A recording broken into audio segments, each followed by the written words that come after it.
गुरुर्ब्रह्मा गुरुर्विष्णु गुरुर्देवो महेश्वरः गुरु साक्षात् परब्रह्म तस्मै श्री गुरुवे नमः। हरि ओम। 14 जनवरी को मैंने रामचरितमानस कथा का आरंभ किया था, किंतु कारणवशात मैं उसके बाद रेगुलर नहीं कर पाई।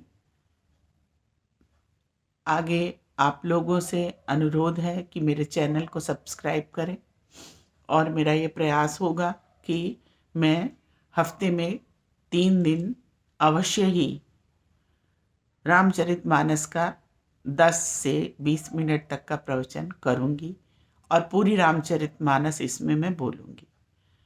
मेरा आप लोगों से अनुरोध है कि अधिक से अधिक श्रवण करें, क्योंकि ज़्यादा समय आदमी नहीं दे सकता है आज के व्यस्त जीवन में। 10-5 मिनट तो रोज दे सकता है, तो 10-5 मिनट में इसको सुने और उसको अपने जीवन में उतारें, तो आपको जो आजकल टॉक्सिनेशन, जो टेंशन, ऐसे जीवन हो रहा है, उससे राहत मिलेगी। जो बातें सुने उसे जीवन में ग्राह्य करें और मेरा चैनल सब्सक्राइब करें। 14 जनवरी को रामचरितमानस का मंगलाचरण के शुरू के 4 श्लोक मैंने बोले थे। आज 5वें श्लोक से प्रारंभ कर रही हूँ। उद्भव स्थिति संहार कारिणीं क्लेशहारिणीं सर्वश्रेयस्करीं सीतां नतोऽहं राम वल्लभां यन्मायावशवर्ति विश्वमखिलं ब्रह्मादिदेवासुरा यत्सत्त्वादमृषैव भाति सकलं रज्जौ यथा हेर्भ्रमः यत्पादौ प्लवमेव हि भवाम्भोतीर्तिशावतां वन्दे अहं तं शेषकारणपरं रामाख्यमीशं हरिम्। इस 5वें श्लोक में माता सीता और भगवान राम के विषय में तुलसीदास जी ने कहा है, यदि हम सगुण दृष्टि से देखें तो सीता जी और राम भगवान एक स्त्री है, एक पुरुष है, किंतु आध्यात्मिक दृष्टि से जब हम देखते हैं तो वो मात्र एक स्त्री और पुरुष नहीं है। वो भगवान राम परम पिता परमात्मा है और सीता उनकी शक्ति है। जैसे हमारे अंदर हमारी शक्ति को हमसे अलग नहीं किया जा सकता। अगर एक ग्लास उठाने की शक्ति हमारे हाथ में है तो क्या वो हमसे अलग है? हमसे अलग नहीं है। इसी प्रकार सीता राम की शक्ति है। राम का जो भी कार्य है सीता के बिना अधूरा है। सीता जी माया स्वरूप हैं। सीता राम की परछाई हैं। उद्भव स्थिति संहार कारिणी, मतलब इस संसार का, जीव मात्र का उद्भव यानी कि प्राकट्य, स्थिति यानी कि पालन, और संहार कारिणी माता सीता हैं, माया स्वरूपा हैं और क्लेशों का हरण करने वाली हैं, क्लेश हारिणी हैं और सर्व श्रेयस्करीम हैं, सबका मंगल करने वाली हैं। मंगल करने वाली माता सीता, क्लेश हरने वाली माता सीता जो हैं वो भगवान राम की प्रिया हैं, राम वल्लभा हैं। राम वल्लभा मतलब राम जी की प्रिया, राम जी की पत्नी, राम जी की शक्ति या माया जो भी कहें, ये है सीता जी। सीता जी राम जी से भिन्न नहीं हैं, दोनों एक हैं। और पहले सीता हमें जी का नाम आता है, बाद में राम जी का नाम आता है। सीताराम सीताराम सीताराम सीताराम कहा जाता है। यहाँ भी सीता जी का वर्णन पहले आया कि उद्भव स्थिति संहार कारिणी। क्यों? क्योंकि जब हम चलते हैं क्रम में तो पहले माया आती है, फिर उस माया का नाश होता है। जब माया का नाश होता है तब ब्रह्म प्रकट होता है। और ज्ञान होता है, और ज्ञान ही क्या है? ब्रह्म है, आनंद है। सीता ही वहां तक पहुंचाती हैं, आनंद तक, परमपिता परमात्मा तक। उससे भिन्न कुछ भी नहीं है। तो माया दो प्रकार की होती है, एक विद्या माया और एक अविद्या माया। विद्या माया है सर्वश्रेयस करीम सीता, सबका कल्याण करने वाली सीता जो है वो विद्या माया है। और अविद्या माया क्या है? यन माया वशवर्ती विश्वमखिलम ब्रह्मादिदेवासुरा, जो माया अपने वश में करके भ्रमित कर देती है, वह अविद्या माया। जैसे रज्जु है, रस्सी है, उसमें सर्प का भ्रम हो जाता है, कि विवर्त हो जाता है कि रस्सी में सर्प का अध्यास हो जाता है, अध्यासित हो जाता है, जबकि होता नहीं है, भ्रम हो जाता है, विवर्त। तो जहां ये माया, इस भ्रम की जननी माया है, यन माया वश, माया के वश होकर के भ्रम में पड़ जाता है मनुष्य कि ये जगत सत्य है।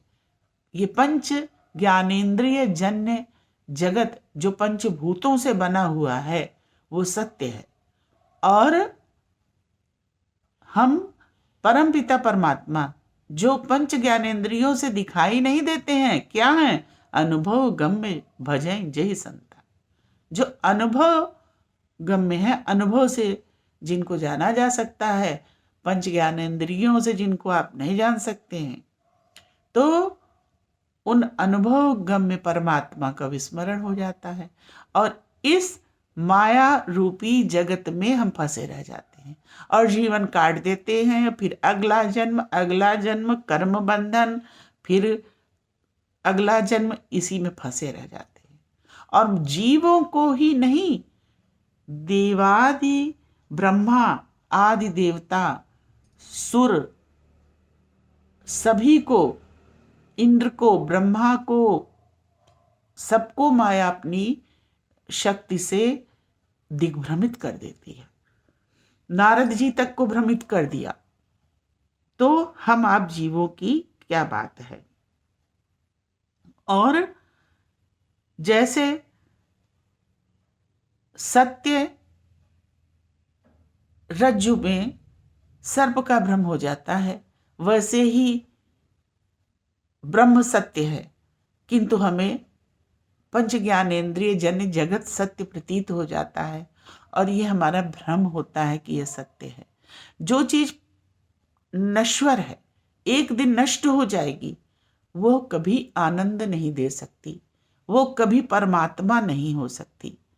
पंच ज्ञानेंद्रिय जन ज्ञान जो होता है, जब वो पंचभूतों का ही ज्ञान कर सकता है। पंच ज्ञानेंद्रिय जन ज्ञान जो है वो पंचभूतों से बने हुए पदार्थों का ज्ञान करेगा, और पंचभूत ही नश्वर हैं, तो पंच ज्ञानेंद्रिय जन ज्ञान भी नश्वर है। और माया एक आवरण डाले रहती है कि यह सत्य है।